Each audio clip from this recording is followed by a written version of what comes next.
नमस्कार मंडळी, स्वागत आहे आपल्या चॅनल विटॉक्स वर. तर गेल्या व्हिडिओमध्ये तुम्ही बघितलं असणार, लास्ट व्हिडिओमध्ये मी फायनान्शियल रिलेटेड 50-30-20चा रूल सांगितला होता तुम्हाला. आणि फायनान्शियल मध्ये 50-30-20चा रूल आपण जे कमवतो, तर हा रूल किती महत्वाचा आहे आणि कसं आपण सेव्हिंग केलं पाहिजे, तर ते मी तुम्हाला व्हिडिओमध्ये सांगितलेलं आहे. ओके, तर अजून सुद्धा तुम्ही तो व्हिडिओ बघितला नसेल 50-30-20 रूलचा व्हिडिओ, तर तुम्ही माझ्या चॅनलवरती जा, 50-30-20 रूल टाका आणि माझा व्हिडिओ तुम्हाला मिळून जाईल आणि तुम्ही नीट व्यवस्थित ते व्हिडिओ पहा. ओके, माझा रिक्वेस्ट असेल. ओके, आणि तो व्हिडिओ जास्तीत जास्त लोकांपर्यंत शेअर करा, कारण खूप साध्या आणि सोप्या भाषेमध्ये मी 50-30-20चा रूल तिथे सांगितलेला आहे. आणि सेव्हिंग म्हणजे काय असतं, कसं सेव्हिंग करायला पाहिजे आणि 50-30-20चा रूल काय आहे, याच्या सगळ्याबद्दल मी माहिती त्याच्यामध्ये दिलेली आहे. आणि तुम्हाला जे काही वाटते ते कमेंट सुद्धा त्या व्हिडिओ खाली टाका तुम्ही. आणि तुम्हाला फायनान्स रिलेटेड अजून काही व्हिडिओ पाहिजे असेल, ओके, तर ते सुद्धा तुम्ही नक्कीच कमेंट करू शकता. ठीक आहे, कमेंट करा, शेअर करा आणि चॅनलला सबस्क्राईब करा. इथून पुढे फायनान्स रिलेटेड व्हिडिओ येत राहतील आणि सबस्क्राईब केल्यामुळे मला सुद्धा मोटिवेशन येईल. ठीक आहे, थँक्यू. आणि लास्ट व्हिडिओमध्ये मी हे सुद्धा सांगितलं होतं, ज्यांनी व्हिडिओ पाहिला असेल तर त्यांना कदाचित लक्षात आलं असेल की लास्ट व्हिडिओमध्ये मी सांगितलं होतं की तुम्हाला मी पुढच्या व्हिडिओमध्ये, म्हणजे या व्हिडिओमध्ये, मी एमर्जन्सी फंड काय असतो आणि इन्शुरन्स, किती प्रकारचे इन्शुरन्स असतात आणि इन्शुरन्सचं महत्व किती आहे आपल्या फायनान्शियल लाईफमध्ये किंवा फायनान्शियल ग्रोथसाठी इन्शुरन्स किती महत्वाचं आहे. ठीक आहे, तर पहिल्यांदा बघणार आहोत एमर्जन्सी फंड. एमर्जन्सी फंड काय असतो? ठीक आहे, तर एमर्जन्सी फंड काय असते म्हणजे काय, की एमर्जन्सी लागणारा पैसा. बरोबर आहे. आता लेट्स आपण मंथली जे काही पैसे कमवतो, बरोबर आहे, मंथली जे काही पण पैसे कमवतो, तर त्या मंथली इन्कमचा आपलं सगळं प्री डिफाईन्ड आहे. म्हणजे एवढा अमाऊंट एक्सपेन्सेस जाणार आहे शॉपिंगसाठी, एवढा अमाऊंट एक्सपेन्सेस जाणार आहे घर खर्चासाठी, एवढा अमाऊंट जाणार आहे घराचे जे काही भाडं असेल किंवा लाईट बिल असेल किंवा मोबाईलचं रिचार्ज असेल, तर सगळ्या गोष्टी ठीक आहे त्या ठरलेल्या आहेत. स्कूलची फी असेल मुलांच्या, त्याचबरोबर इतर अनेक गोष्टी आहेत. ओके, तर या सगळ्या गोष्टींचं नियोजन ठरलेलं आहे. बरोबर, पण असं कधीतरी होतं की मधूनच कोणता तरी खर्च येतो. Okay, most of the most इंडियामध्ये मधूनच येणारा एमर्जन्सी खर्च म्हणजे मेडिकल एमर्जन्सी. ओके, तर एक तर आपल्याकडे मेडिकल इन्शुरन्स नसतो, त्याच्यामुळे एमर्जन्सी येते आणि खटकन 20,000 ते 25,000 रुपयाला फटका बसतो जर आपण ऍडमिट वगैरे झालो किंवा एक 4-5 दिवस आपल्याला काहीतरी आजारामुळे ऍडमिट वगैरे केलं असेल, तर त्या केसमध्ये काय होतं की पटकन आपल्याला 20,000 ते 25,000चा फटका बसतो. कारण का, आपल्याकडे हेल्थ इन्शुरन्स नसतो आणि त्याचबरोबर एमर्जन्सी फंड पण नसतो. मग आपण त्या केसमध्ये काय करतो, कुठून तरी ऍडजस्टमेंट करून किंवा क्रेडिट कार्ड वापरून तो फंड, तो आपण अमाऊंट तिकडे वापरतो. ओके, पुढच्या पुढे बघून म्हणून आपण वापरतो. का? कारण एमर्जन्सी फंड नसते. ठीक आहे, तर एमर्जन्सी फंड क्रिएट करणं खूप महत्वाचं आहे. ओके, एमर्जन्सी फंड क्रिएट करणं खूप महत्वाचं आहे. तर एमर्जन्सी फंड अजून एक कोणत्या केसमध्ये यूज होतो, की आज तुम्ही प्रायव्हेट सेक्टरमध्ये जॉब करताय, बरोबर, तर प्रायव्हेट सेक्टरमध्ये आजच्या कॉम्पिटिशनमध्ये प्रायव्हेट सेक्टरमध्ये जॉब आज आहे तर उद्या नसू शकते. म्हणजे किती ले ऑफ होत आहे मार्केटमध्ये, आयटी इंडस्ट्रीमध्ये तर पुण्या मुंबई सारख्या शहरामध्ये तर रोजच्या रोज आपल्याला बघायला मिळतं. रोजच्या रोज आपण न्यूज पाहत असेल तर बघायला मिळत असेल की रोज कुठे ना कुठेतरी ले ऑफ होत आहे. बरोबर, तर त्या केसमध्ये आपल्याला एमर्जन्सी फंड असणं खूप गरजेचं आहे. म्हणजे आज जॉब गेलं तर लगेच आपल्याला उद्या काही नवीन जॉब लागणार नाही किंवा नवीन कुठेतरी आपण जॉईन होणार नाही. तर त्या केसमध्ये कमीत कमी 2 ते 3 महिने आपल्याला आपल्या फॅमिली सर्व्हाइव्ह करू शकेल चांगल्या पद्धतीने, जसं आपण जीवन आज जगतोय. ओके, जेवढं आपण कमवतोय त्याच पद्धतीने जीवन जगण्यासाठी कमीत कमी माझ्या एक्सपिरियन्सनुसार किंवा तुम्ही युट्यूबवरती पण पाहिलं असेल, ओके, तर कमीत कमी तुमच्याकडे 6 महिन्याचा एमर्जन्सी फंड असलं पाहिजे. किती महिन्याचा एमर्जन्सी फंड असलं पाहिजे, तर कमीत कमी 6 महिन्याचा एमर्जन्सी फंड असलं पाहिजे. 1 वर्षाचं 1.5 वर्षाचं emergency fund well and good, पण तुम्ही जर अजून एमर्जन्सी फंड नाही क्रिएट केलेला आहे, तर कमीत कमी तुमच्याकडे सुरुवातीला 3 महिन्याचं करा आणि नंतर 6 महिन्याचं करा एमर्जन्सी फंड. ओके, तर आता लेट्स से आपण एक्झाम्पल घेऊया. तुमच्याकडे म्हणजे महिन्याला 30,000 रुपये तुम्हाला पगार येतो. किती? 30,000 रुपये पगार येतो. बरोबर, त्या 30,000 रुपयामध्ये तुमचं घर खर्चासाठी लेट्स से 20,000 रुपये खर्च होतात, म्हणजे त्याच्यामध्ये तुमचं घरचं रेंट आलं, त्याच्यानंतर घर खर्च आला, जे काय असेल मुलाच्या स्कूलची फी आली, ओके, त्याच्यामध्ये तुम्ही 20,000 मध्ये सगळं व्यवस्थित भागवत असाल, ओके, तर 20,000 हा पर मंथ झाला, ओके. तसंच 6 मंथचा झाला 1,20,000 रुपीज, ओके. पर मंथ 20 गुणिले 6 महिन्याचा आपल्याला एमर्जन्सी फंड क्रिएट करायचं आहे. तर त्या केसमध्ये 1,20,000 रुपीज तुमचा एमर्जन्सी फंड असायला पाहिजे, बरोबर. तर तो एमर्जन्सी फंड, ओके, तो एमर्जन्सी फंड आपल्याला सेव्हिंग मधूनच क्रिएट करायचा आहे. असं नाही की त्या व्हिडिओमध्ये दादानी सांगितलं की 1,20,000 रुपये आपल्याला एमर्जन्सी फंड असायला पाहिजे, म्हणून 1,30,000 मी कुठून तरी लोन काढलं आणि एमर्जन्सी फंड क्रिएट केला, किंवा कोणाकडून तरी घेतलं आणि एमर्जन्सी फंड क्रिएट केला. तर तसं बिलकुल पण करायचं नाहीये, ओके. मी गेल्या व्हिडिओमध्ये हे सांगितलं होतं की 50-30-20चा रूल तुम्हाला फॉलो करायचा आहे. म्हणजे काय, त्याच्यामध्ये पण मी तुम्हाला 30,000 रुपयाच्या पगारचाच उदाहरण दिलं होतं, ओके. तर 30,000च्या पगारमध्ये जर ऍट द एंडला तुम्हाला 20% सेव्हिंग करायचंय, म्हणजे काय की महिन्याला तुम्ही 6,000 रुपये सेव्हिंग करताय, बरोबर. तर ते सुरुवातीला एमर्जन्सी फंड क्रिएट करण्यासाठी तुम्हाला 6,000 रुपये हे इन्व्हेस्टमेंट करायचंय, ना की इन्व्हेस्टमेंट तुम्हाला व्हेरी हाय रिस्क मध्ये नाही टाकायचे सुरुवातीला. तर सुरुवातीला इन्व्हेस्टमेंट ऍज अ इन्व्हेस्टमेंट म्हणून म्युच्युअल फंड मध्येच डेट मध्ये टाकायचे, म्हणजे काय, लिक्विड फंड म्हणतो त्याला, ओके. तर आजच्या मार्केट रेटनुसार आपण बघितलं तर लिक्विड फंड साधारणतः 6 ते 7% आणि जास्तीत जास्त 8 ते 9% पण रिटर्न दिलेले लिक्विड फंड्स आहेत, ओके. तर सुरुवातीला खूप रिस्क कमी असतो, व्हेरी व्हेरी लो रिस्क असतो त्याच्यामध्ये. तर आपण काय करू शकतो, महिन्याला 6,000 रुपये, पुढच्या महिन्यात अजून 6,000 रुपये टाकले तर 12,000 रुपये, बरोबर. आणि त्याला लागलेला व्याज, ओके, इंटरेस्ट, ओके. तर ते हळूहळू तुमचं वाढत जातो, बरोबर. तर अशा पद्धतीने तुम्ही इमर्जन्सी फंड क्रिएट करता, ओके. तर असं नाही की आज तुम्हाला जॉब आहे म्हणजे उद्याच लगेच जाणार आहे, किंवा 6 महिन्याने 1 वर्षाने जाणार आहे. तर तोपर्यंत हळूहळू तुम्हाला इमर्जन्सी फंड तुम्ही क्रिएट करू शकता. सेव्हिंग मध्येच जमा झाला पैसा, एक त्याच्यातले 3 महिन्याचे जमा झाले 18,000 रुपये, तर ते तुम्ही इमर्जन्सी फंडसाठी ठेवू शकता, ओके. तर इमर्जन्सी फंड मी लिक्विड फंड मध्ये टाकायला सांगितलं. आणि दुसरी गोष्ट, जर तुमचा बँकेवरती विश्वास असेल, चांगल्या बँक, नॅशनलाइज बँकेमध्ये विश्वास असेल, तर तुम्ही एफडी पण करू शकता, किंवा मंथली तुम्ही आरडी मध्ये पण कन्वर्ट करू शकता. जो काही तुमचं सगळे एक्सपेन्सेस गेल्यानंतर, म्हणजे तुमचा महिन्याला 1 तारखेला पगार होतो, बरोबर. तर 1 ते 10 तारखेपर्यंत तुमचे सगळे एक्सपेन्सेस सगळे संपत आहेत, बरोबर. तर 1 ते 10 तारखेपर्यंत तुमचे सगळे एक्सपेन्सेस संपत आहेत, बरोबर. तर लेट से 11 किंवा 12 तारखेला तुमचं आरडी काढा, त्या डेटला तुमचा आरडी ऑटोमॅटिक तुमच्या अकाउंटमधून ते डेबिट होतील, होतं, ओके.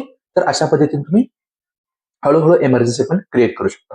आणखी एक सर्वात महत्वाची गोष्ट, ओके, आपण कमवतो, बरोबर. तर आपल्या कंपनीमध्ये वर्षाला एकदा कुठे ना कुठेतरी कोणत्या तरी महिन्यामध्ये बोनस होत असेल, बरोबर. तर तो बोनसचा पैसा देखील तुम्ही सेव्हिंग करू शकता, बरोबर. लेट्स से तुमचा 30,000 पगार आहे, तर पूर्ण एक पगार झाला म्हणजे 30,000 रुपये आले, ओके. एन्जॉयमेंट पण करायला पाहिजे, एंटरटेनमेंट पण करायला पाहिजे, किंवा तुम्हाला एखादी वस्तू घ्यायची तर ती पण वस्तू घ्यायला पाहिजे. पण पूर्ण आलेला बोनस हे वापरायचं नाहीये, किंवा खर्च करून टाकायचं नाहीये, ओके. तर त्या केसमध्ये काय की 10 ते जास्तीत जास्त 15,000 रुपये, म्हणजे 50% तुम्ही खर्च करा. पण उरलेले 15,000 रुपये जे आहेत, उरलेले 50% जी रक्कम आहे, ते तुम्ही कुठे ना कुठेतरी चांगल्या म्युच्युअल फंडमध्ये म्हणा, किंवा जे काही रिस्क कमी असलेल्या ह्याच्यामध्ये म्हणा, ओके, त्याच्यामध्ये तुम्ही टाकू शकता, बरोबर. तर असंच कंपाऊंडिंग होत होत आपला पैसा वाढतो, बरोबर. तर बोनस आलेला पैसा, किंवा अधूनमधून कोणत्याही प्रकारे आलेला पैसा चांगल्या मार्गाने, बरोबर, चांगल्या मार्गाने कुठून तरी आलेला पैसा तुम्हाला इन्व्हेस्टमेंट करून पुढे तुमचं श्रीमंतीकडे तुम्हाला वळायचंय, ओके. तर कळालं एमर्जन्सी फंड कसं तुम्ही क्रिएट करू शकता आणि कसं तुम्ही सेव्हिंग करू शकता.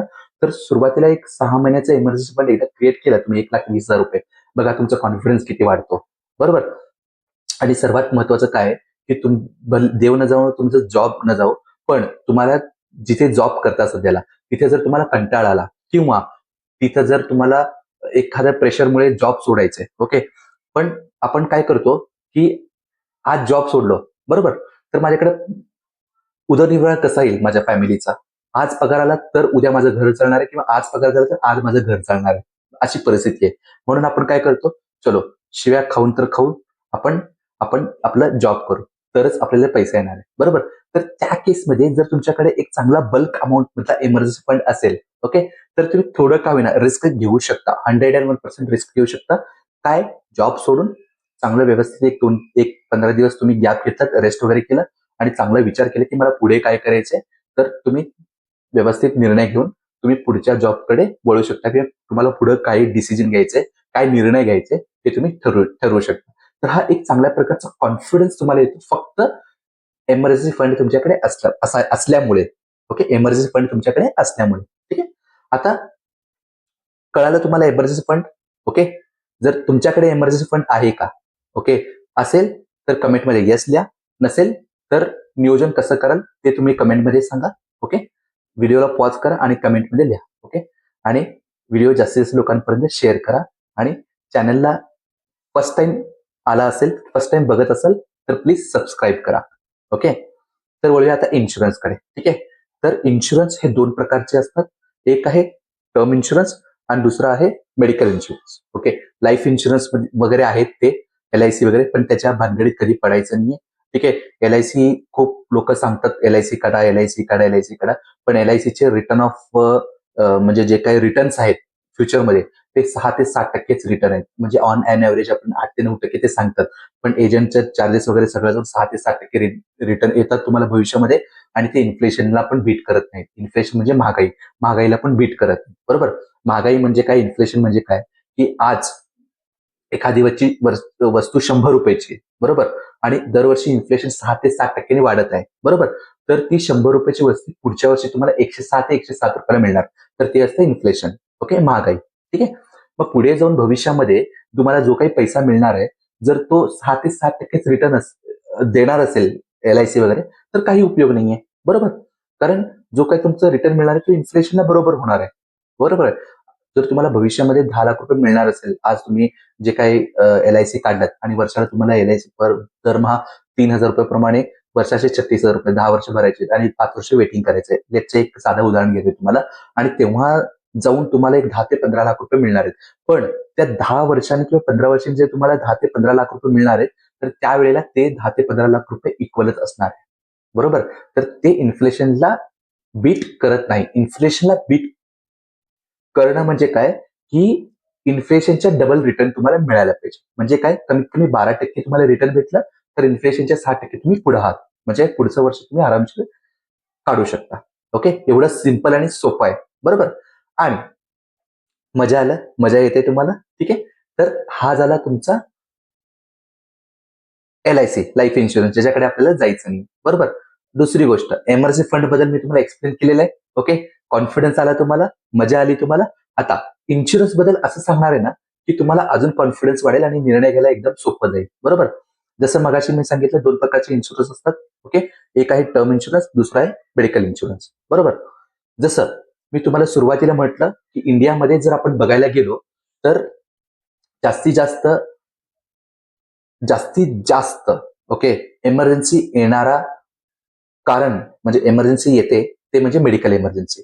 कोणी पण घरातलं मेंबर आजारी पडतो किंवा आपण स्वतः कमवते आजारी पडतो. बरोबर, तर त्या केसमध्ये आपल्याकडे जर मेडिकल इन्शुरन्स असेल, ओके, तर अधूनमधून हा एमर्जन्सी येणारा फटका हा इन्शुरन्स मधूनच कव्हर होतो. बरोबर, हा इन्शुरन्स मधूनच कव्हर होतो. लेट्स से तुम्हाला आजारी पडलात तुम्ही, ओके, आणि तुम्हाला दवाखान्याला जावं लागलं, दवाखान्यात गेले तर तुम्ही सगळे रिपोर्ट वगैरे काढले आणि तुम्हाला म्हटलं की ऍडमिट व्हा. बरोबर, साध्यातल्या साध्या प्रायव्हेट दवाखान्यामध्ये जरी गेलं तर 5 दिवस आपण ऍडमिट झालो तर कमीत कमी 20 ते 25 रुपये बिल कुठंच गेलं नाही. 20 ते 25 रुपये बिल येतोच. ओके, आणि एकतर आपला संसार व्यवस्थित चाललेला असतो आणि मधूनच येणारा खर्च 20 ते 25 रुपये कुठून मॅनेज करणार. ओके, मॅनेज जरी केलं तरी इकडून तिकडूनच मॅनेज करणार आहे. कोणाकडून तर उसने घेतले, त्याला व्याज दिलं आणि ते हळूहळू आपल्या सॅलरीवरतीच फटका पडतो आणि कमीत कमी 20 ते 25 जर मधूनच खर्च आला तर त्याच्या मधून सावरायला कमीत कमी आपल्याला अगेन 3 ते 4 महिने लागतात. ओके, तर त्यापेक्षा काय आहे ना, की जर तुमच्याकडे मेडिकल इन्शुरन्स असेल, ओके, तर तुम्ही व्यवस्थित हँडल करू शकता तुमच्या हेल्थला आणि व्यवस्थित हँडल करू शकता तुमच्या आरोग्याला. बरोबर, आणि तुमच्या फायनान्सला म्हणजे फायनान्सला पण तडा बसणार नाही. तुम्ही व्यवस्थित त्याला हँडल करू शकता. ओके, तर तुमच्याकडे कमीत कमी तुमच्या पूर्ण फॅमिली प्रोटेक्शनसाठी मेडिकल इन्शुरन्स असायला पाहिजे. ओके, तर कमीत कमी मी म्हणतो की तुमच्याकडे 10 ते 15 लाख रुपयाचं इनिशियल लेवलला मेडिकल इन्शुरन्स असलं पाहिजे. ओके. तुम्ही जवळच्या इन्शुरन्स कंपनीमध्ये गेलात किंवा जवळपासच्या बँकेमध्ये गेलात तर इन्शुरन्स काढून देणारे बरेचसे आहेत. चांगल्या कंपनीचा इन्शुरन्स काढा. ओके. चांगल्या कंपनीचा इन्शुरन्स काढा, त्याची माहिती व्यवस्थित घ्या आणि आजकाल मार्केटमध्ये चांगल्या चांगल्या ऑफरचे इन्शुरन्स आहेत आणि चांगलं टॉपअप देणारे दरवर्षी. म्हणजे काय, तुम्ही यावर्षी इन्शुरन्स काढला आणि तुम्ही ₹1 सुद्धा क्लेम घेत नाही तर पुढच्या वर्षी 10% 15% इन्क्रीमेंट होणारे पण इन्शुरन्स आहेत, टॉपअप इन्शुरन्स. त्याच प्रीमियम मध्ये, म्हणजे जास्तीत जास्त तुम्हाला 10 ते 15 हजार रुपयाचं प्रीमियम पूर्ण फॅमिलीसाठी बसतो जर तुमचं एज 25 ते 30 किंवा 30 ते 35च्या दरम्यान असेल तर. ओके. वर्षाला 10 ते 15 लाखासाठी मी सांगतोय. तर खूप छान इन्शुरन्सचे पॉलिसीज आहेत, ते त्याची व्यवस्थित माहिती घ्या. आणि काय की 10 लाखाची इन्शुरन्स तुम्ही 15,000 रुपयामध्ये घेतला. ओके. पुढच्या वर्षी 10% जर इन्शुरन्स वाढलं तर त्या केसमध्ये तुम्हाला 15,000चे प्रीमियम मध्येच पुढच्या वर्षी 11 लाखाचा तुम्हाला इन्शुरन्स भेटेल. म्हणजे काय, वर्षानुवर्ष टॉपअप वाढेल. ओके. अजून एक सर्वात महत्वाचं मी सांगतो, जे लोक चूक करतात. ओके. ते म्हणजे काय की नाही, माझ्याकडे कंपनीचा इन्शुरन्स आहे, मी जिकडे काम करतो तर त्या कंपनीकडून मला इन्शुरन्स दिलेला आहे. बरोबर. मी कृपया करून सांगतो सर्वांना की ते इन्शुरन्स तुमच्याकडे असलं तर वेल अँड गुड आहे, पण त्याच्या व्यतिरिक्त तुमच्याकडे तुमचा स्वतःच्या नावाने इन्शुरन्स असणं खूप गरजेचं आहे, जे की तुम्ही स्वतः तुमच्या अकाउंट मधून किंवा तुमच्या थ्रू तुम्ही दरवर्षी इन्शुरन्सचं प्रीमियम भरताय, तसलं इन्शुरन्स असायला पाहिजे. तुम्ही म्हणाल नाही, तो पण माझ्या सॅलरीमधूनच इन्शुरन्सचे पैसे जातात, कंपनी कट करून घेते, बरोबर, ते माझ्या सीटीसी मध्ये आहे.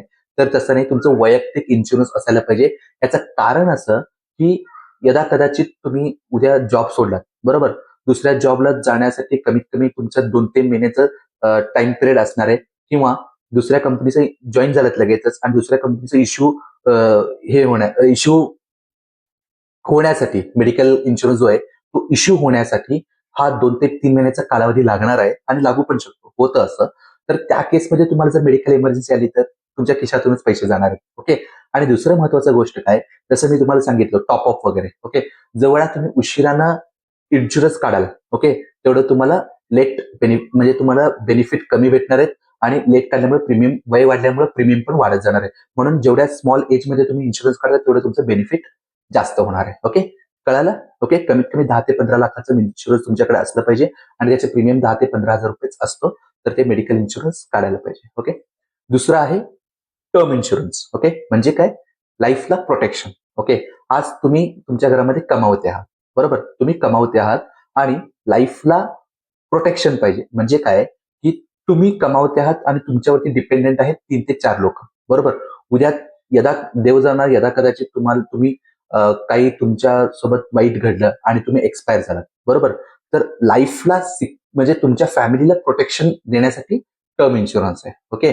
तर कमीत कमी टर्म इन्शुरन्स किती असायला पाहिजे, तर तुमच्या इन्कमच्या 10 ते 20 पटीनं. हा मी कमीच सांगतोय आकडा, पण कमीत कमी 50 पटीनं जरी जास्त टर्म इन्शुरन्स असेल, ओके, तर तो तुमच्या फॅमिलीसाठी इन्फ्लेशनच्या नुसार पण बीट करून तो फायद्याचा ठरणार आहे. ओके. लेट्स से तुम्ही वर्षाला 4 लाख रुपये कमवतात, 30 वर्षाचं पण एक्झाम्पल घेऊया, बोनस वगैरे पकडून तुम्ही वर्षाला 4 लाख रुपये कमवताय, बरोबर. तर त्या 4 लाखाच्या हिशोबाने कमीत कमी तुमच्याकडे 1 ते 1.5 कोटीचा टर्म इन्शुरन्स माझ्या अनुभवानुसार असायला पाहिजे. ओके. मी 4 लाखाचं एक्झाम्पल घेत नाहीये. भले तुमचं इन्कम 10 लाख रुपये असू दे किंवा तुमचं इन्कम 5 लाख रुपये असू दे किंवा तुमचं इन्कम 20 लाख रुपये असू दे, कमीत कमी आजच्या डेटला तुमच्याकडे 1 लाख 1 करोड रुपयाचं इन्शुरन्स असणं गरजेचं आहे आणि मॅन्डेटरी आहे. ओके. जर 1 कोटी रुपयाचं इन्शुरन्स तुमच्या फॅमिलीकडे असेल, ओके, म्हणजे तुम्ही एक्सपायर झाला तर तुमच्या फॅमिलीकडे 1 कोटी रुपये इन्शुरन्स असल्यामुळे आलेले आहेत. ओके. त्या 1 कोटी रुपयामध्ये लेटचे तुम्हाला 2 पोरं होती, त्या 2 मुलांचे चांगलं शिक्षण पण होतील, त्यांचं लग्न पण होतील आणि तुमच्या मिसेसकडे म्हणजे तुमच्या बायकोकडे एक चांगला रिटायरमेंटसाठी फंड पण असेल. जर तुम्ही तो 1 कोटी रुपये आल्यानंतर चांगल्या ठिकाणी इन्व्हेस्टमेंट केला तर, म्हणतोय, तर इन्फ्लेशन म्हणजे जिथे इन्व्हेस्टमेंट केलं तिथं तुम्ही 12% 13% रिटर्ननुसार जर ते कंपाऊंडिंग होत राहील आणि तुम्हाला चांगला रिटर्न भविष्यामध्ये भेटेल. ओके. आणि मार्केटमध्ये गेन प्लस प्रोटेक्शनचे पण इन्शुरन्स आहेत. ओके. तर त्याच्यामुळे तुमचं पैसा जो आहे तो शेअर मार्केटमध्ये लागतो आणि तिथून तुमचं गेन पण भेटतो आणि एक सर्टेन एज पर्यंत तुम्हाला प्रोटेक्शन पण भेटतो. तसे पण इन्शुरन्स आहेत. पण तुम्ही जवळपासच्या इन्शुरन्स कंपनीमध्ये जा किंवा बँकेमध्ये जा, चांगली माहिती मिळवा आणि टर्म इन्शुरन्स लवकरात लवकर काढा. कळालं? टर्म इन्शुरन्स काय? एक लाईफला प्रोटेक्शन. ओके. आणि हा जर असला तर तुमची फॅमिली पूर्णपणे सिक्युअर असेल आणि तुम्ही पण हॅप्पी राहाल. म्हणजे काय, आज देव न जाणो काय होईल भविष्यामध्ये आपल्यासोबत किंवा फॅमिलीसोबत माहित नाही. ओके. तर त्याच्यामुळे टर्म इन्शुरन्स असलं तर तुमचं फॅमिली तुम्ही नसताना देखील सिक्युअर राहील आणि तुम्ही मेलात तरी, तुम्ही एक्सपायरी जरी झालात, ओके, तर तुमचं फॅमिली तुमचं 100% नाव काढेल. ओके. जे काही करून गेलं ते चांगलं करून गेलं. ओके. कारण का ते आपल्यावरती डिपेंडंट होते. बरोबर. आणि आपण जर गेलो तर ते इंडिपेंडेंट राहण्यासाठी, म्हणजे कोणा दुसऱ्यावरती ते डिपेंड राहता कामा नये, तर त्याच्यासाठी हे लाईफ प्रोटेक्शन असणं खूप महत्वाचं आहे. आणि कमीत कमी ₹1,00,00,000 टर्म इन्शुरन्स असणं गरजेचं आहे. ओके. आणि हे टर्म इन्शुरन्स जे प्राइस आहेत ते हार्डली तुम्हाला तुमचं एज 25 ते 30च्या दरम्यान किंवा 30 ते 35च्या दरम्यान, ओके, जर तुम्हाला रिटायरमेंट पर्यंत जर भरायचंय तर कमीत कमी 10 ते 15,000 रुपये तुम्हाला टर्म इन्शुरन्स प्रीमियम, 10 ते 15,000 रुपये टर्म इन्शुरन्सचा प्रीमियम असलेला तुम्हाला इन्शुरन्स भेटेल. ओके. तर ते लवकरात लवकर तुम्ही काढा. हे जर दोन गोष्टी, इन्शुरन्स हे दोन गोष्टी जर तुमच्याकडे असेल तर तुम्हाला व्यवस्थित लाईफमध्ये मजा येणार आहे किंवा रिस्क नसणार आहे. ओके. रिस्क कशासाठी असतं हो? जर जॉब सोडलं तर उद्या माझं घर कसं चालणार? ओके. तर त्याच्यामुळे काय, एमर्जन्सी फंड सांगितली. कमीत कमी 6 महिन्याचा एमर्जन्सी फंड जर तुमच्याकडे असेल तर नो टेन्शन. ओके. आणि मोस्ट इंडियामध्ये जर आपण बघितलं तर काय होतं, मेडिकल इमर्जन्सीज येते. ओके. जर तुमच्याकडे मेडिकल इन्शुरन्स असेल तर मेडिकल इमर्जन्सी आली तर no tension, medical insurance through तुमचं सगळं काही कव्हर होणार आहे. काही तुम्हाला ₹1 सुद्धा स्वतःकडनं घालण्याची गरज नाही, चांगल्या कंपनी जर काढतात तर. ओके. आणि दुसरी गोष्ट, ओके, तुम्ही जर कमावत आहे, तुम्ही जर तुमच्यावरती जर 2-3 लोक डिपेंडेंट आहेत, ओके, आणि तुम्हाला पण उद्या काय होईल त्याचं काय बिलकुल टेन्शन नाही, कारण का तुमच्याकडे लाईफ प्रोटेक्शन आहे. ओके. जरी तुम्ही उद्या नसला तर तुम्हाला काही टेन्शन नाही.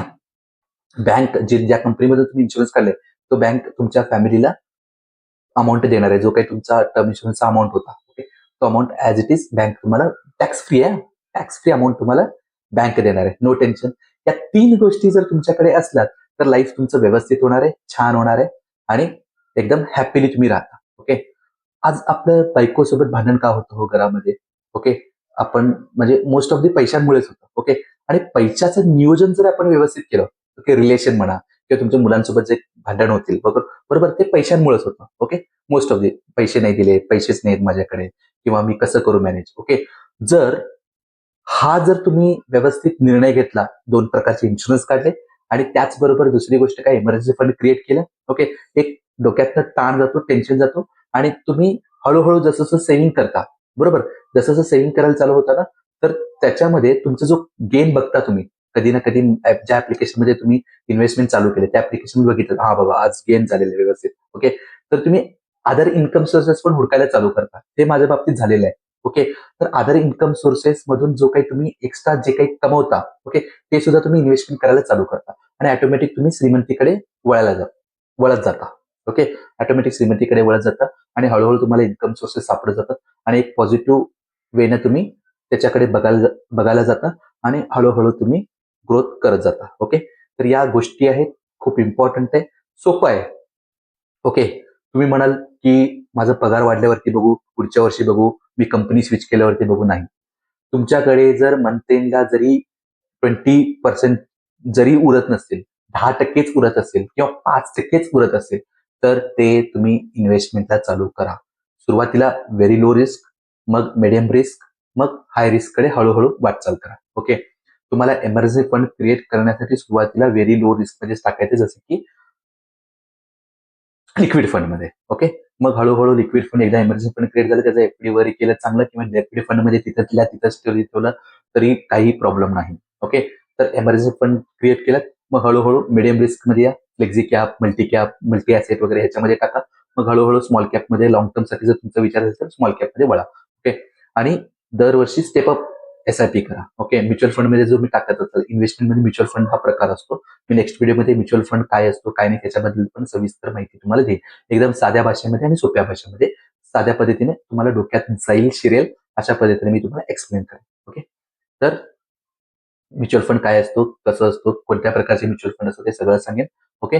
आणि लॉंग टर्म साठी तुम्ही इन्व्हेस्टमेंट जर करत असाल तर तुम्ही हळूहळू त्याच्यामध्ये इन्व्हेस्टमेंट करायला चालू करा. पण सुरुवातीला very low risk, medium risk, मग हाय रिस्क. ओके. आणि स्टेप ऑफ SIP जसं मी मगाशी म्हणलो, तर दरवर्षी तुमचं इन्कम जर 10% वाढत असेल तर कमीत कमी 5 ते 6% तुमचं इन्व्हेस्टमेंट पण वाढायला पाहिजे. ओके. तरच आपण श्रीमंतीकडे लवकर जाणार आहोत. ओके. तर ते झालं step of SIP. Investment, saving हे वाढतच असायला पाहिजे, कधी पण वाढायलाच पाहिजे. बरोबर. आणि तुम्हाला हळूहळू जसं गेन होतं, मगाशी म्हटलं जसं गेन होतं ना, तर हळूहळू तुमचा कॉन्फिडन्स पण वेगळ्या पद्धतीने वाढेल. आणि एकदा तुमच्याकडे 2-3 वर्ष व्यवस्थित तुम्ही त्याच्याकडे लक्ष देऊन, ओके, पेशन्स ठेवून त्याच्याकडे लक्ष देऊन व्यवस्थित केलं ना, तर पुढे तुम्हाला एकदा सवय लागली तर नो टेन्शन तुमच्या लाईफमध्ये. बघा तुमचं लाईफ एकदम व्यवस्थित होईल. फायनान्स रिलेटेड तुम्ही फ्री व्हाल आणि लवकर रिटायरमेंट घ्यायचं प्लॅनिंग तुम्ही व्यवस्थित करा. किंवा तुम्ही एक टेन्शन फ्री, काही टेन्शन राहणार नाही डोक्यामध्ये. ओके. तुम्ही चांगले निर्णय पण घेऊ शकता. कळालं? ओके. एकदम शॉर्टमध्ये घेऊया. Emergency fund. एमर्जन्सी फंड काय असतो? तर तुम्हाला एमर्जन्सी लागणारा पैसा आणि कुणाकडून तरी व्याजाने न घेता, कुणाकडून काही घेता आपल्या अकाउंटमध्ये लगेच आज मी अमाऊंट लागणार आहे. ओके. एमर्जन्सी फंड एक दिवस अगोदरच आपल्याला कळतं किंवा उद्या मला पैसे लागणार किंवा परवा दिवशी मला पैसे लागणार. लगेच तुम्ही रिक्वेस्ट टाकली तर उद्या लगेच तुमच्या अकाउंटमध्ये क्रेडिट पैसे. तर असा एमर्जन्सी फंड तुमच्याकडे असायला पाहिजे. ओके. मेडिकल इन्शुरन्स, कधी पण मेडिकल इमर्जन्सी आली तर no tension, without tension directly तुम्ही क्लेम करायचे तुम्हाला. म्हणजे आज नो क्लेम वाला पण हॉस्पिटल आहेत. बरोबर. क्लेम करायची पण गरज नाही. डायरेक्ट तुम्ही हॉस्पिटलला 24 तास अगोदर सांगितलं तर लगेच ऍडमिट झालं तर ₹1 सुद्धा तुम्हाला भरायची गरज नाही. ओके. मेडिकल इन्शुरन्स झाला. टर्म इन्शुरन्स लाईफचं प्रोटेक्शन देण्यासाठी. यदा कधी उद्या तुम्हाला काय झालं तर तुमचं फॅमिली एकदम 100% व्यवस्थित सिक्युअर राहणार. हा झाला टर्म इन्शुरन्स. या 3 गोष्टी तुमच्या लाईफमध्ये असणं खूप इम्पॉर्टंट आहे, महत्वाचं आहे, मॅन्डेटरी. करा. ओके. कसा वाटला व्हिडिओ? नक्की साध्या भाषेमध्ये समजून सांगितलेलं आहे. ओके. अजून तुम्हाला फायनान्स रिलेटेड काय माहिती असेल, हवी असेल तर ते कमेंट नक्की करा. आणि हा व्हिडिओ कसा वाटला तर ते सुद्धा तुम्ही कमेंटमध्ये सांगा. आजच्यासाठी एवढंच. Bye. See you. Next video हा फायनान्स रिलेटेड असणार आहे आणि म्युच्युअल फंड रिलेटेड मी सांगेन. ओके. तर thanks for watching video. Thank you.